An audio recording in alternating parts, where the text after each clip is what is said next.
It's March 26th, 2019. We just had a vote on copyright in the European Parliament, and I will be talking to Mattias Bjärnemalm about the implications of that to, well, us and the internet. So welcome, Mattias. Hi. So you're in Strasbourg. Yes, so I'm still in the European Parliament, still bitter about the result of the vote. And well, I have to be here until the weekends on Thursday, so we'll probably have plenty of time to discuss what the next step is going to be. So tell me what happened this afternoon. So we had the plenary vote on the copyright file as been proposed after the trialogue. And the first vote was a vote to reject all of it, and that got turned down, of course. And then we had a vote on whether to allow the members to vote on amendments. So basically, whether allow the Parliament to change anything from the agreement that was struck with Council. And on that vote, we lost with 5 votes.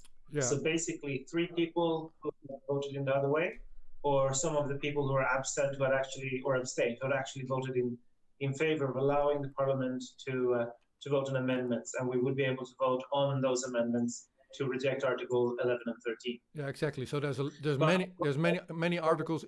Apologies. Continue. Well, basically, we lost that vote, and then there was a vote on rejecting the entire thing, and of course that was also voted down with a clear majority of 348 against 274. Yeah. So the vote, the one where we had a chance, was the one vote where we would have been allowed to vote on amendments, and then we could have voted to remove Article 11 and 13. Yeah, so everybody that voted against the amendments also voted to explicitly include 11 and 13, right? So the voting process is slightly different. You get a package from the trialogue, and then you start by voting if you should approve all of that. And then we had a procedural, that's the normal procedure, and if that vote is passed, then nothing else happens. But then we had a procedural motion to first allow the members to vote on amendments. And that procedural motion, if that had been passed, we could then have voted on the amendments. But since that was voted down with just 5 votes, the members were never allowed to vote on 11 and 13. They could just say no or yes to the entire package. And when they did, that package, of course, included also 11 and 13. So as far as I understand, there is now one more, in my words, technicality that needs to be passed before these things turn into law, right? There's another vote that needs to take place? Well, there's two steps. The council need to vote. They have approved it on Coreper level, but they need to vote on a council meeting. But those votes are purely procedural. That will pass, yeah. Unless a miracle happens. That will just pass.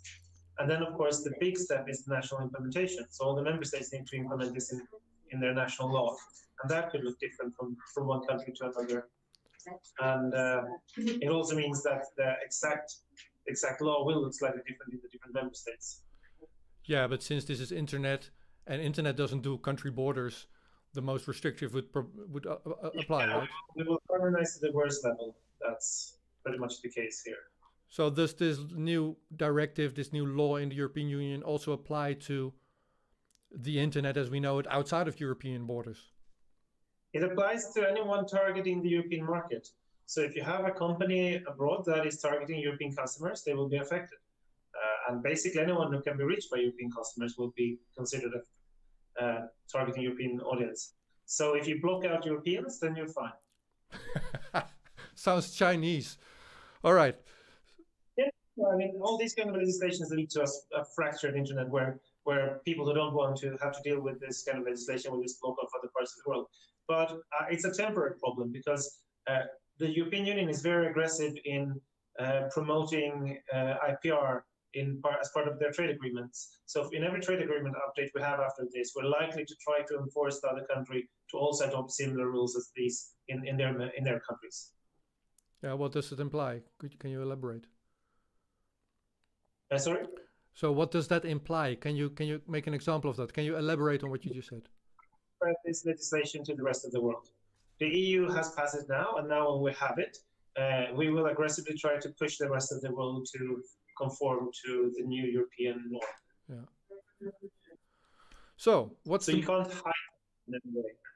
What's the main impact to people watching this interview, the people at home? There's 2 articles that are problematic. 11 that is problematic, and 13 that is directly harmful. So 11 means that we will have new neighboring right for press publishers, which means that you can't link to a news article, or platforms can't link to news articles without a license or some kind of agreement with the publisher. And it only applies to rich links, so links with video, like with images and some short snippets from them. But if you have an old-fashioned blue link, you should be fine. So links to news articles will basically go back 20 years and be those old nice blue links with maybe one short line describing what it is. Oh. And links to non-published articles from non-press publishers. So alternative media or just information on websites will be still have the rich links.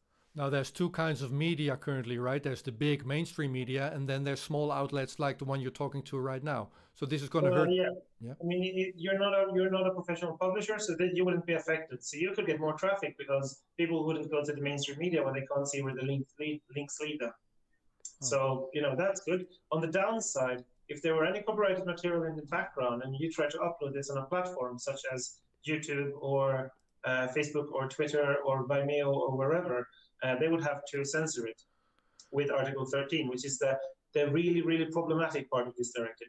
So basically, we're making a shift on copyright. So when a user is uploading on a platform, the platform is considered to commit a separate crime from the user crime of the upload if they don't have a license for the material that is being uploaded. And if there's any copyrighted content. To mitigate that liability, they have to implement filters if they don't have licenses. And that means that those filters will then cut out anything that is copyrighted, even if that copyright could fall under an exception or limitation of copyright, such as parody or satire, or the right to report on news. Now you're standing in front of the Parliament building in Strasbourg, which is protected by copyright, as I understand it. France changed their freedom panorama rules, so now it's okay. A few years ago, it would not have been okay. Okay, fair enough. Thanks for that update. So, okay, well, thanks for your brief comment, and thanks for all the work that you and your colleagues there have put in over the last couple of years to prevent this. Yeah, well, it wasn't. I mean, 5 votes. It was so close. We were almost there, and that's very amazing given how.